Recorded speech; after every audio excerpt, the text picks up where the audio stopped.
right, ladies and gentlemen, welcome back to another episode here on the Post-Gazette Sports YouTube channel. I'm your host, Steve Rotstein, here with our Boys Athlete of the Week from the undefeated Fort Cherry Rangers. It's Colton Temple, the junior slugger. Colton, how's it feel, man, to be joining us today? It feels amazing.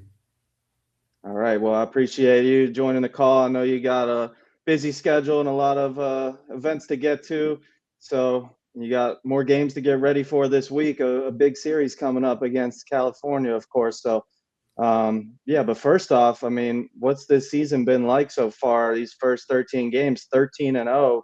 You've already matched your win total from last year, huh? It feels great. I feel like the team is really put together this year. Everyone is like looking out for each other, picking each other up. The coaches are great. We're always working as hard as possible to get better.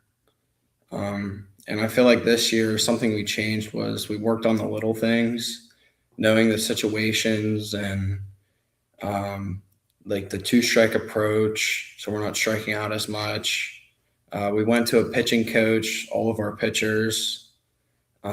We've really been just putting in hard work this entire off season and this season. Yeah, you can tell it's been paying off, man. We got you ranked number one in Class 2A, but of course, it's not about where you're ranked now. It's where you finished the year, right? And Yeah, looking to lead this team, the Fort Cherry program, to its second WPIAL title in school history. If you can pull it off, it would be the first time in 40 years, man. Is that something that, you feel like this team is capable of? I feel like it's very possible that we can do that.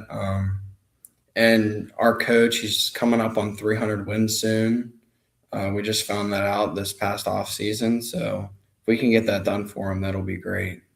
And then Yeah, winning go ahead. winning the WPIAL championship and possibly states is a dream come true. I was going to ask you about that too. Your legendary coach, Bob Sawhill. I believe this is his 38th season as a head coach there and still looking for his first WPL title as head coach. So, what's it like having, such a respected coach that's been around for so long as your head coach and your leader there? I mean, it's great. He's always around encouraging the kids and even the other coaches. He's just giving tips and he's just great all around. No doubt. Is he hard on you guys too, though, sometimes? Is Yeah, a he little kind bit. of. A little bit. If we don't come to practice ready, if we don't show up with the right stuff, we're running. So Oh, yeah. Well, for you, man, you had a huge year last year as a sophomore, really made a big name for yourself where you almost became the third player in WPIAL history since the stats were tracked in 1980 by us at the Post-Gazette to pull off that triple crown in the regular season. You won two out of the three categories, most home runs in the WPIAL with 10, had 36 RBIs, I believe, and then also finished third with a batting average over 600. So you're in position to once again lead in two out of the three categories as one of the top sluggers around. I believe you're first in homers and up near the top in RBIs as well, but just hit your sixth home run the other day. So what was it like last year, though, that huge year you had to really start gaining a lot more attention for yourself? it was unbelievable. From my freshman year, I didn't really make a name for myself at all. And then all of a sudden, coming in my sophomore year, I started off that first week hot, started building attention. And throughout the season, I was getting phone calls and text messages. And teams were pitching to me different by the end of the season. I wasn't really getting anything to hit. I'm sure they're still trying to pitch around you as well, but you're still finding ways to hit dingers whenever you get the Yeah. opportunity. And does it help having a lot of other good hitters in the lineup to make them pay whenever they do put you on base with a walk? I feel like that helps a lot. I think our entire starting lineup right now is batting over 300. Wow. So everyone on the team can hit. And when someone gets on base, they're scoring. So Yeah, man. So 13-0, one of only a couple undefeated teams left in the area. Does that put any more pressure on you when you guys take the field, knowing, everyone's trying to give you that first loss with that target on your back? not really. We're not really looking ahead. We're just looking at that game that day and doing as much as we can to win. And I know you're known mostly for your hitting, of course, but you've also been a solid pitcher the last couple of years as well. Had a great year last year, and then this year right back at it. So, do you feel like that's something that's secondary for you, but you still, or is that something that you work on just as much as you're hitting? I don't really work on pitching much. I only do it in high school. We went to that pitching coach this off season, Matt DeSalvo, and that was the really only time we did anything for pitching. And then we'll throw a few bullpens at practice, but I'm mainly a catcher and then a hitter too. So that's where your future lies, you think, is Yeah. at the backstop. And have you, now that you're a junior, started to hear any college coaches reaching out, trying to gauge your interest for playing there at the next level? Yeah, quite a few. I've been on a few visits so far, but I'm not going to make a decision until later this year. So, Okay. Right now, just focused on the high school year and what you got to do to accomplish the goals, huh? So, yeah, this big series coming up against Cal. I mean, do you feel like they're going to be one of the best teams you faced all year? I feel like it's going to be a tough game, but with looking at our team now, I feel like we have a really good shot of winning.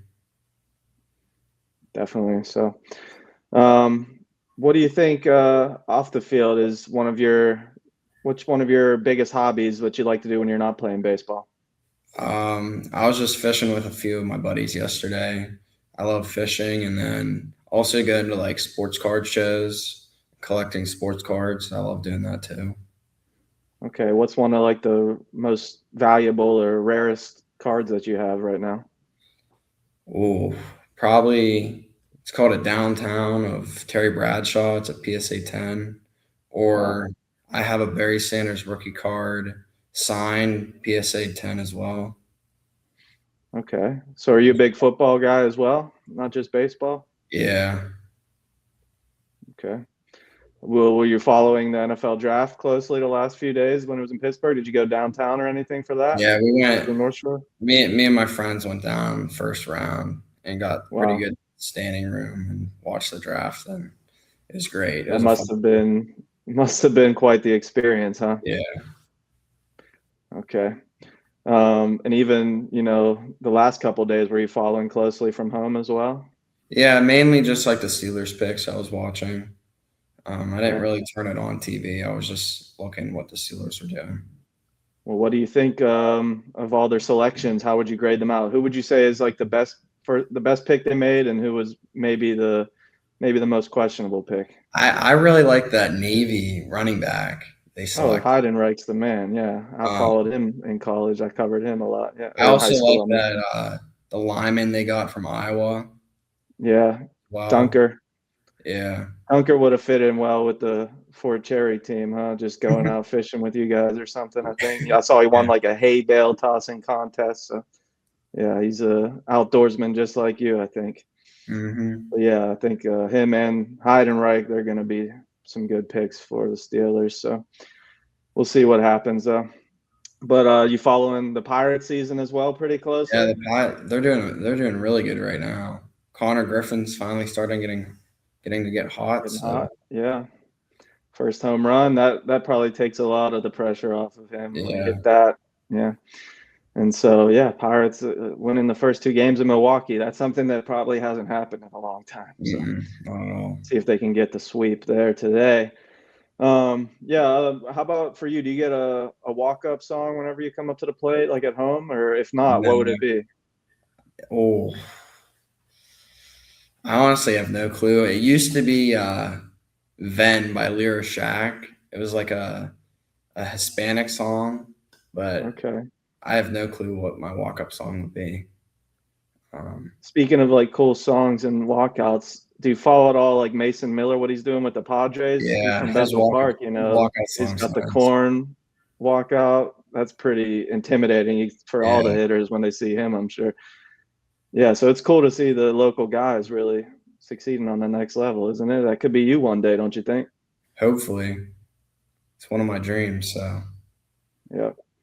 And then what would you say is like, do you have one like prized possession that you can't live without? that I can't live without. Honestly, probably a baseball bat or a baseball glove. I was thinking that. Do you have one in particular in mind? A baseball bat? Yeah, like your favorite one? Probably have to go the Louisville Atlas. It's probably my favorite bat. Okay. You've hit a few homers with that thing, huh? Yeah. It's what I used last year and then some of this year. Okay. Well, I guess that pretty much covers it. All the questions I got for you today, man. And ladies and gentlemen, you've heard it here first from one of the best hitters and best players in the WPIL, trying to lead Fort Cherry all the way to the championship this year. It's our Boys Athlete of the Week. It's Colton Temple. Thanks for joining us, Colton.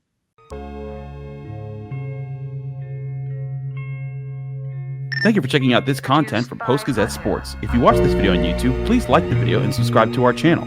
For all of the sports coverage the Post-Gazette has to offer, visit post-gazette.com.